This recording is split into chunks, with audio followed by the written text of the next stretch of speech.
Happy travels from Sade Adventures. I'm Carolina. I want to show you a beautiful family trip to Peru. Let's get right into it. I'm going to share my screen and you will be able to go along with me on this itinerary. So the trip does not have any dates on here. That's because it is a private trip. You can take it any day of the year. So let me know what season works for you. If you would like to travel for spring break or around the holidays, let me know and we will figure out what's available, how the trains are working, and tweak it to make sure it is your trip and that it fits for you. This trip is priced for a party of 4 using 2 rooms. And of course, we can tweak anything you'd like. So if you want to upgrade your rooms to luxury properties, or if you want to save along the way and you want to go down to 4-star, just let me know. We're going to arrive in Lima and my team will meet you at the airport, take you in a private vehicle to your hotel. This itinerary includes the Iberostar. I love this property, super well located, rooftop pool and lounge, very modern. You can walk to Larcomar, you can walk to the Lovers Park, you can see the ocean. It is a great place to decompress after traveling. And then the next day after breakfast, which is those BLD, those are the meals that are already included in your itinerary. After breakfast, our guide will pick you up and show you the highlights of Lima. And the way we do that is not only will we see the highlights like the main square and the cathedral and things like that, but we will also do a tasting tour of Lima. So we're going to go have pisco sours. We're going to taste fruit at the market. We're going to go to the ruins and have a meal there at Huacapuclana. So many fun little sites. You're going to walk around. You're going to be like a person who lives in Lima. It is the best way to experience the city and, of course, get a taste of the city as well. Then on day 3, we're ready to leave Lima behind and fly to the Inca Citadel, to the triangle of Cuzco, Sacred Valley, and Machu Picchu, those areas that are really heavy, concentrated in indigenous communities and ruins, and of course, Machu Picchu. But before we get to Machu Picchu, we want to make sure you acclimate. So we're going to take you to the airport, fly 1 hour to Cuzco. Once we land in Cuzco, we're going to pick you up and take you to Sacred Valley for 2 nights. Those 48 hours in Sacred Valley will allow you to acclimate, to feel better, to adjust, and also to see Inca laboratories, have beautiful lunches at a farm that's open just for by reservation only. We're going to see indigenous communities. We're going to go to markets. We're going to go to other sites and Inca ruins to kind of get you excited and prepared for Machu Picchu. The hotel that I included in Sacred Valley, as you see, it's a beautiful Inca Terra property. The views are stunning. The rooms are really great. They use local artisans to bring in fabrics, bring in woodwork. So it's a great place. You definitely wake up and feel like you're in Peru. And then another thing that we include is the Pachamanca ceremony. And Pachamanca ceremony is when you go to a local village and they create a traditional lunch for you that's sometimes cooked under the ground. So it's like potatoes and wonderful vegetables and some meats and fish. Lots of things to discuss with you, but you will get to see the most traditional way to be, the life of the Incas, life in the Sacred Valley. So those are some of the sites in the Sacred Valley, and we can discuss them. If you want to be more active, we can go rafting, we can go horseback riding, we can do a lot of activities in Sacred Valley because besides indigenous culture, it's also an adventure hub. Day 5, we're acclimated. We've been there for 2 nights. We are ready for Machu Picchu. So we're going to pick you up, take you to the train station, and then take a Vistadome 2-hour train ride. It's a beautiful train, glass dome ceiling, and that will arrive in Machu Picchu. Our team will be waiting for you. They're going to take you back to your hotel. Meanwhile, your private guide will whisk you off to the ruins. And I say private guide because throughout all of these excursions, your party of 4 will have a guide just for the 4 of you. You'll do a tour of the ruins. You'll have beautiful, trails based on your pace. And then you'll return to the village and check into your hotel, which is another Inca Terra property, really lovely boutique hotel where you can rest, for just not too many hours, because in the morning we're going to wake you up and we're going to go back to the ruins for sunrise.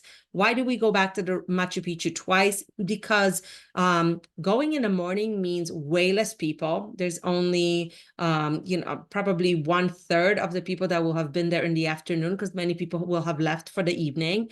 And also the lighting in the morning is spectacular. It's for photographers, it's a dream.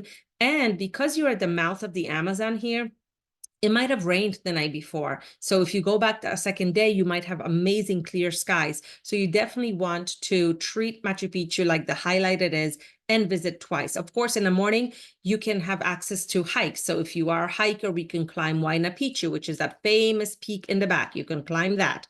Or we can climb Uchuy Picchu, which is this smaller peak here. Or we can go to Machu Picchu Mountain, which is on this side where the llama is sitting, or the alpaca. So there's lots of different trails. We can discuss them, see what you are capable of or what you prefer doing, but they are really manageable. And in the afternoon, after lunch, we're going to take the train back to Cuzco. It's about a 2.5-hour train ride, and then we will drive you to your hotel. Casa Andina Premium is a wonderful Peruvian chain of hotels, great location, great old buildings that have been redone into modern properties, great restaurants inside, and just you can walk around everywhere because it's so well located. And we will stay there for a few nights. The first night is our arrival. The second day is seeing the best of Cusco, between the highlights in the city to the ruins outside.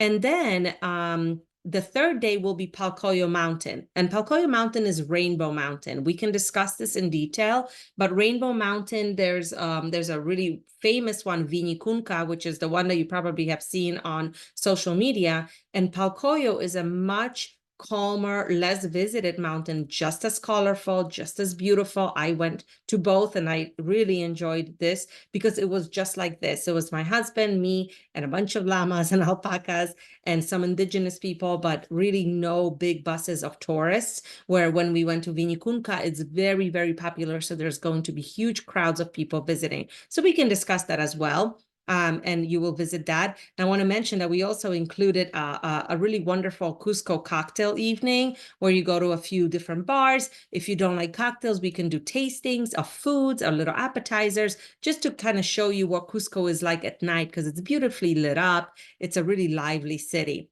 Now, after we're done with the Inca Citadel, we are going to get on a beautiful train, the Explorer train that goes from Cusco to Lake Titicaca. So Lake Titicaca is in the south of the country, and it's on the border of Bolivia. It is the highest place in altitude that you will be on your trip. And the train is a wonderful way to arrive because you're not flying into a high altitude. You are actually just slowly going up in altitude, and it makes such a difference. Plus, the train is gorgeous. There's a beautiful lunch served on board. There's live music. There's an outdoor cart where you could just see the scenery go by. So I highly recommend the train. It travels 3 times a week. So when we are picking dates, we're going to take that into consideration. And once you get there, we're going to spend 2 nights on Lake Titicaca, the highest navigable lake in the world, where there's communities that live right on the lake, right on floating islands. This is why we come here. They are not Inca related. They are Aymara people. They speak their own language. It's really fascinating. And the main reason to come to see Uros floating islands, and then Taquile Island, which is another community where the roles are kind of flipped, where women are out farming and men are indoors weaving. So super interesting. It really adds flavor to the itinerary because everything you have seen in the Cusco region, the ruins, the sites, the Inca history, that's all kind of in the past. And here it's thriving, it's alive, it's how they lived for hundreds of years. It's still happening, even though sometimes you'll see a satellite or a TV on the island. It is still very much traditional and super interesting to see. So you will spend 2 nights there, and then day 11, you're going to fly to Lima and take your flight home. Or we can add the Amazon jungle, or we can add Ecuador with the Galapagos. There's so many different things that we can kind of increase your trip with. So just let me know what's on your mind, what's on your bucket list, how you feel about this trip, if it works for your family. If you have more people, or if you're traveling just based on 2 people, of course, we can alter that as well. I'm super excited to help you work on your Peru trip. I have been traveling to Peru for the last 19 years. I have been there many times, and I'm going back this summer again just to discover some new places always to share with you. Happy travels.